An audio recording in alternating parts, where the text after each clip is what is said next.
and you're a camera expert yourself, so you probably could give me some insight into this. You mentioned that when you pointed your camera at this Bigfoot, it noticed you. Yeah. Do you think that... I think it probably noticed me, maybe the light reflected off the lens. That is a possibility, and it just, that, or, the lens was a pretty good-sized lens. It was a Tachyna lens. It was like a 300-millimeter f.28, which means it had a big hunk of glass in front, not a small lens. It was a pretty good heavy lens. And I'm figuring the light reflected on it, or maybe it looked at it and associated it with, like seeing people with guns, that type of thing. Because maybe it didn't know the difference between a gun and a camera lens. But, I mean, we're talking about a lens that's maybe about 27 inches long and maybe about 5 inches of glass in the front. Wow. In that regard, then, do you think that cameras or game cameras and those kinds of instruments give off any kind of a electronic or magnetic signal at all that would be detected by an animal like that? Well, I don't know that. I know that probably... I don't know. I honestly think that when somebody's setting the cameras up, they might be being watched, number one. I think if you're getting out in the woods, I think you're being watched long before you even would think about you being watched. Well, yeah, the cameras could, because depending on, the circuitry in it, it could, and it's turned on, if it has a flash built into it, or if it doesn't have a flash or whatever, it would have capacitors in it. I mean, it could be sending out some type of, signal that we wouldn't hear, but maybe something else could hear it. Yes, and there's another reason why I wanted to get your input on that from an expert cameraman like yourself, is that up here in Glacier, Washington, where I've been staying for the last couple weeks, preparing for the filming of the UFO I-Team Pitch Pilot episode of a television show that we're doing, there I've run across a gentleman who has been able to capture with his very inexpensive video camera UFOs streaking in and out of his frames so fast that they basically only register in about 2 or 3 frames of a video. And his camera is not a fast camera. It's about 29 frames per second, on the field of view that he is recording. And he says that he believes these things, these craft out there potentially, are being drawn to, or at least know that he is setting up his camera. They seem to be caught in the distance, he says, maybe a couple miles or more out from his lens, and then invariably, he believes they come and make a swing around and come very close to his lens, maybe 1,000 yards close to the lens, and go by the other way. So that's why I was asking whether a camera of any kind could leave a signature or give off some kind of a signature that could be detected by, number one, a Bigfoot, but also some of these unidentified aerial craft that seem to be flying in and out of our skies. Well, I can say this, okay? All things, back in the 80s, I used to design computers. And then after we designed computers, we would have to take it and have it sent into a lab. They would do testing on it for RF emissions, where, sending out harmonics on the radio waves, interference. Now, and, that was expensive. But, I mean, I'm willing to bet a lot of the electronic cameras and stuff, do transmit low RF, harmonics out there. So maybe they're being picked up. Now, I am going to debunk. I did watch some of the stuff that, your gentleman was showing you that you presented. Yes. Some of it, I'll be honest with you, it is the breakdown of not enough light and for the CMOS image sensor is basically not enough light. It's breaking down, so you get these kind of weird effects. That is some of it, but there is a couple of them I could, really distinct that, I wouldn't know what it would be. I don't see it was a problem with the image sensor picking up something. I think it was actually picking up something maybe not from this world. Some of the stuff I could explain it away very easy because you were picking up noise from the sensor. You were picking up various lights on it. And when it's not enough light, then you're going to kind of get those kind of weird patterns. Yeah. Well, I would agree with you that there are definitely some anomalies that can be explained on some of those videotapes that he's taking. And then he breaks them down frame by frame. And some of that could be definitely some distortion on there. So I appreciate your input on that. But some of it, I really think that he's got something out there that needs to be explored more. I mean, too bad he doesn't have a little bit better camera that has more light gathering capability with the CMOS sensor. I will say this, and I got in trouble the other day for saying this. I get a lot of people sending me, things wanting to be on the show. So they're sending me pictures of orbs and all this stuff all the time. And I'm going to tell you out there, if you want to get pictures of orbs, number one, okay, don't use your flash. Two, if you're hand-holding your camera and your exposure is trying to compensate for the low light, any light you have in the background, be it a porch light or a light off in the distance or whatever, it's going to come out and look like orbs. You're going to see streaks. You're going to see all these little movements. The aperture, the shape of the aperture of the lens will kind of reflect inside that lens. And all of a sudden, instead of having like one little light burst from that light down the road or from that street light or from your porch light, you could have multiple, 4, 5, or 6 of them. And they can even vary in color because they're bouncing around in the lens. So if you're looking to get pictures of orbs, okay, do not use a flash. Don't hand-hold it. Use a tripod. Because if you're hand-holding it and you're getting these reflections and you're moving them around, now they look like the orbs are moving and all that stuff.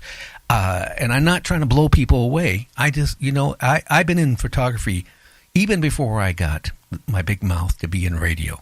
I mean, 6 years old, I got my first camera and had my darkroom probably by the age of 8. It kept on going. I even shot for some major magazines. One of my pictures, Leonard Nimoy bought. I was at one point up to around 2000 something. I was very famous for my photography, but it was not the type of photography I wanted to do anymore in my life. So I got out of it. I don't want to go into it. But, I know a lot about photography. I ran a couple of professional camera stores. I also was trained as a camera technician to work on cameras. I was one of the first ones trained by Nikon to clean sensors and to work on digital cameras and authorize repair. So I know how cameras, I know how Photoshop works. I know all this stuff. So when I see a lot of stuff on Facebook, I spot it right away. And I'm probably one of the I am in for the paranormal. Otherwise, I wouldn't be doing what I'm doing. But I can see a lot of fake stuff out there or people that just don't know what they're doing. That's right. And thank God you're there, because that's why we have you as one of the big scientific consultants that we have on the UFOI team. We can at least have you take a look at what we've got as evidence so you can debunk some of that stuff that's out there. But I tell you what, the interesting thing that I'm running across with some of these images that I'm seeing is the fact that they're moving so fast, supposedly. The ones that you indicated that might be anomalous, whatever they are supposedly moving through the field of vision of this video in 2 frames, maybe 3 frames, and at 29 frames per second. If you do the math, that thing is really moving to get through that field of vision. Oh, yeah, somewhere over 20,000 miles an hour. Wow. So, exactly. Yeah, so, but a couple of the things I saw, it kind of looked like they were going in and out of a portal. And that, unless I actually had the actual video or whatever in front of me, I do think And that, I do really think that's how they get to Earth. I don't think they're traveling, for years and years to get to Earth. I think there's portals out there where they can kind of go through one portal to another portal and end up, to us or whatever. Don't forget, just recently on the news, they were talking about they actually saw an object come out of a black hole. They have never seen anything ever come out of a black hole, and all of a sudden they see an object come out of the black hole. So that makes you wonder, do things maybe actually do come out of the black hole on a regular basis or not? Yes, exactly. And I am so glad to get your input on some of those images that we have seen that look exactly like that. Some kind of a craft potentially coming in and or going out of something that looks like a three-dimensional portal in the sky. Matter of fact, we will definitely get you a copy of the original footage of these things, so that you can go through it if you'd like at your leisure, just to see if you can find anything that we've overlooked.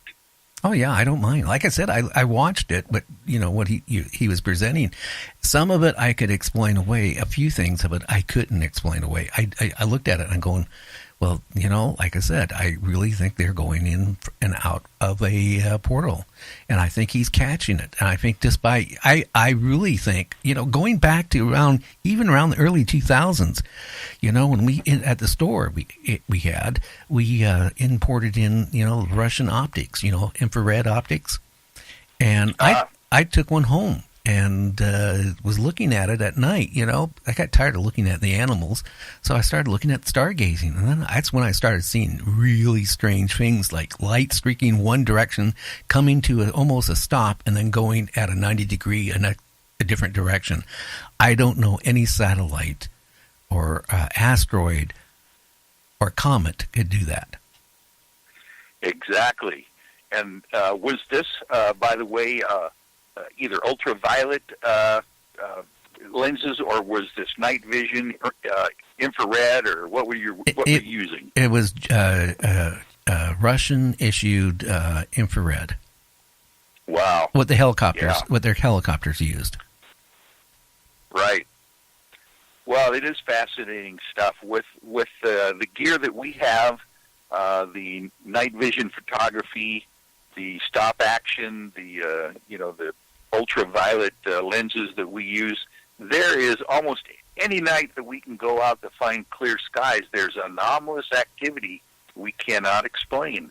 It's just fascinating that we're living in a time that these things are pretty much ignored by the military and or